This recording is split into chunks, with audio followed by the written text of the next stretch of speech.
Morning, Steve here. It's Tuesday, February 11th, and it's cold out there. And I still have a one of those. A couple of weeks now we've been dealing with this. It was 7 below zero at 7 o'clock this morning.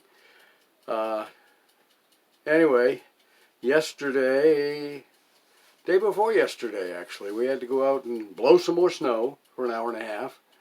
So we did it, I think, Friday and again on Sunday, or Thursday and Sunday, I don't know. And now they're saying this Thursday we have another storm coming. I don't know. I only look about 24 to 48 hours out in the forecast because it generally changes before it gets to us. So I don't put a lot of stock in long-term stuff. Anyway, interesting stuff I have come upon. I've been reading Henry David Thoreau's Maine Woods, little by little.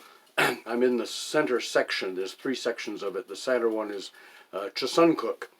And he's off in a canoe with a couple of Indian moose hunters, 2 or 3 Indian moose hunters that they've come up to, work with, and a couple of other folks that are just adventuring, just exploring Chassuncook and all the other rivers and lakes and ponds and so on in the area. And in his journal, basically, he talks about listening to the Indians, and I'll use the word Indians because that's what he uses, and I know natives, whatever. And listening to them talk in their native language and how fluent and how colorful, and he doesn't understand any of it. Every now and then there's an English word thrown in just because they're dealing with English places and people. But he was remarking at how beautiful it was and how unique the language is compared to other languages he was familiar with, French, Spanish, English, so on, Latin maybe. It's disconnected from all of those. And anyway, he mentions in passing the Eliot Indian Bible. I don't think it's like he was familiar with this book and and other books that go with it, grammar books and so on. And it's like, I got to look this thing up. Well, sure enough, John Eliot, back in the 1660s, spent 14 years learning, documenting, creating a written language for the natives of New England, which were basically Wampanoag, Algonquin, maybe the bigger umbrella name that everybody's familiar with, but locally they were the Wampanoags, which are my ancestors. My 9th great-grandfather was, I think 9th great-grandfather was Massasoit Wampanoag with the Pilgrims. Fine man. Anyway, so I looked up the book. You can find it. I've put links in Facebook where you can actually go and download the Bible and a couple of grammar books that help understand some of it. Great long words.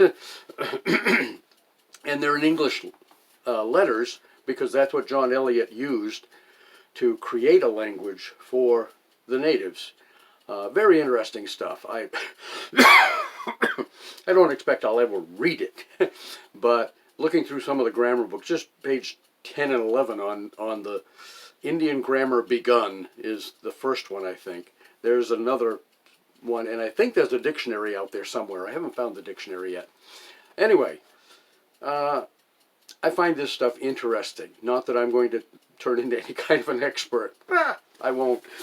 I like languages, although I never did well in languages. I probably know more about Greek than any other language, biblical Greek, just because a lot of our English words come from Greek, a lot of Bible words come from Greek, so I'm more familiar and more comfortable with Greek. Hebrew is very difficult. Hebrew's right out there with the Indian languages, probably. No punctuation, no spacing, no nothing. It's a hard language. I took 1 semester of that, and the professor suggested that I not take a second semester. I was that good. Yeah. Anyway, our youngest granddaughter and her dad went out to a I'll talk about that later. Have a good day.